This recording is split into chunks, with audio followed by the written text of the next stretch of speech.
Las sociedades costeras mayas de principios del siglo XVI, con sus enormes asentamientos y puertos, y un complejo mundo sobrenatural que regía el devenir de los miles de habitantes que cada día veían en el inmenso mar del Caribe el origen de la luz, del alimento y de la lluvia, se encontraron que ese mismo mar les enviaba unas extrañas embarcaciones que traían justo lo contrario: hambre, destrucción y muerte.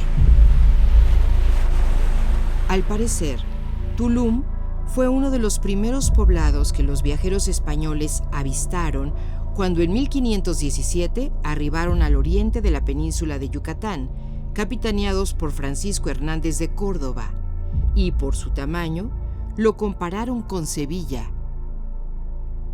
En esa época, la población maya de la península era de alrededor de 800,000 individuos esparcidos geográfica y políticamente en provincias independientes llamadas Cuxcabales, quienes desde el primer contacto con los españoles opusieron una resistencia extraordinaria.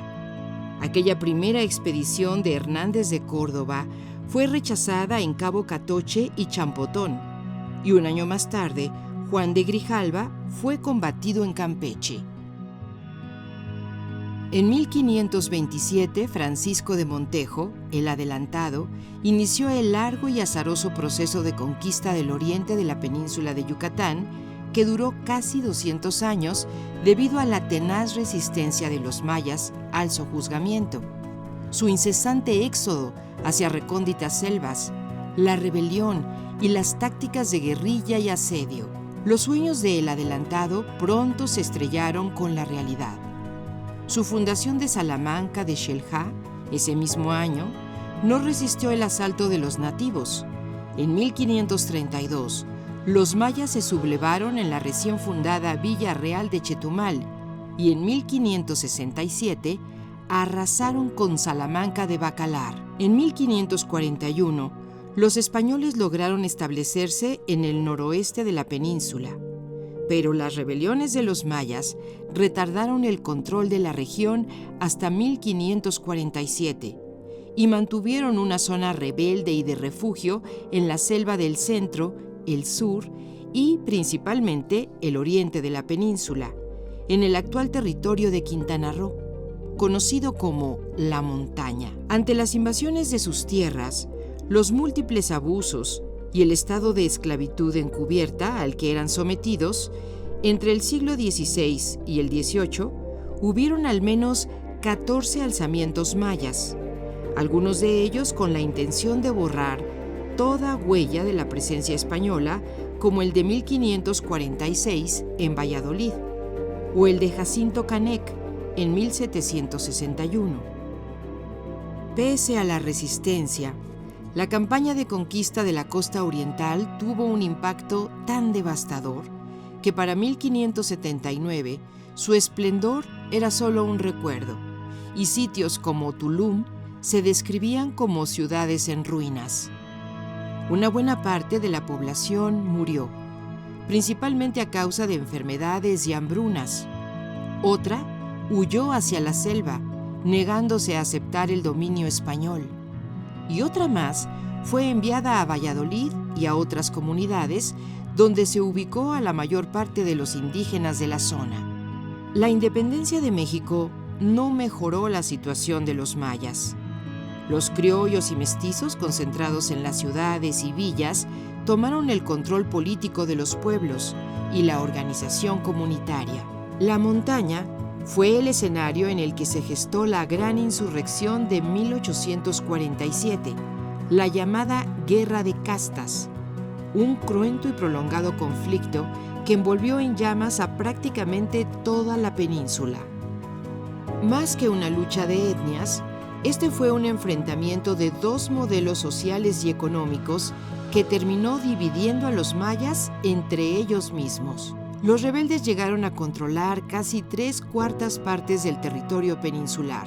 Tras duros combates y un repliegue de los insurrectos, los blancos recuperaron el noroeste de la península y el sur y el oriente permanecieron en poder de los rebeldes por más de 50 años. En la frontera continuaron los ataques, emboscadas y combates. El grupo principal de los mayas rebeldes, autodenominados Maasehualo, también fue conocido como los Cruzoob, la gente de la cruz, pues se organizaron en torno a santuarios en donde las cruces y las vírgenes, síntesis renovada de la cultura colonial española y de las antiguas creencias mayas, fueron símbolos de unidad. El más famoso fue el de Noj Kaaj, Santa Cruz Xbalam Naaj, en el actual Felipe Carrillo Puerto, aunque hubo otros, como el de Tulum, en el que una mujer, María Petrona Huicab, fue reconocida como patrona de la cruz, sacerdotisa y jefa militar, quien nombraba y destituía comandantes, planeaba estrategias, ordenaba ataques, establecía acuerdos y, lo más importante, interpretaba los mensajes de la cruz parlante resguardada en su santuario. Después de algunas décadas, los rebeldes empezaron a perder terreno y unidad. Varios de sus líderes cayeron asesinados y su debilitamiento aumentó en 1893, cuando, mediante acuerdo oficial con México, Gran Bretaña se comprometió a dejar de surtir armamento a los rebeldes desde Belice. Con los ojos puestos en la riqueza forestal de la selva oriental, en 1901, el gobierno del presidente Porfirio Díaz asestó el golpe final a los mayas rebeldes a manos del general Ignacio Bravo con la invasión a Chan Santa Cruz, sede de la Cruz Parlante, terminando así de manera oficial la llamada Guerra de Castas. Los Cruzoob, sobrevivientes, se organizaron en pequeños pueblos libres que durante décadas no reconocieron al gobierno y continuaron su lucha. En 1920, el príncipe Guillermo de Suecia hizo contacto en Tulum con un grupo de rebeldes, y en 1922, el famoso arqueólogo Sylvanus Morley recibió a un grupo de rebeldes procedente de Chumpom, que llegaron a pedir su apoyo. En 1934, en Chichén Itzá, lo visitó otra comitiva de Xcacal Guardia, actual Tixcacal Guardia, lugar al que fue trasladada la cruz parlante en 1928. Décadas después, Morley era recordado como un aliado que haría posible el triunfo de la sagrada causa. La selva envolvió las ciudades desiertas, y la costa oriental apenas fue objeto de esporádicas visitas debido a que se consideraba muy peligrosa a causa de la presencia de mayas insumisos que nunca pudieron ser sometidos al dominio colonial. De su encierro, solo pudo sacarlos la avasalladora modernidad de la segunda mitad del siglo XX, que trajo consigo a nuevos habitantes que renovaron el culto a su hermoso mar a través de la industria turística.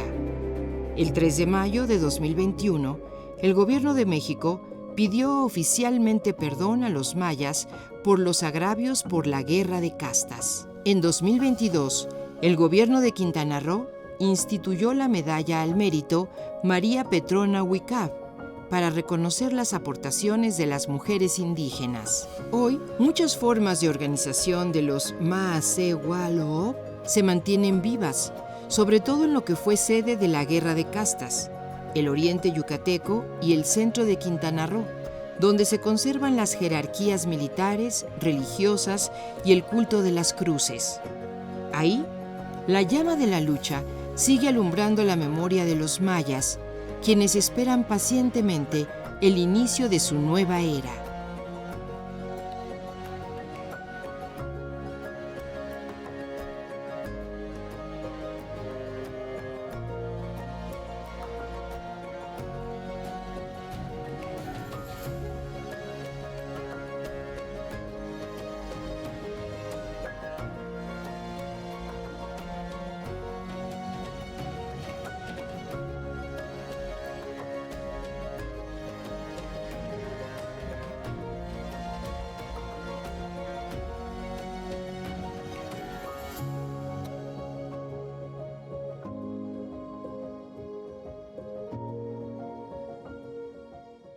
Gobierno de México.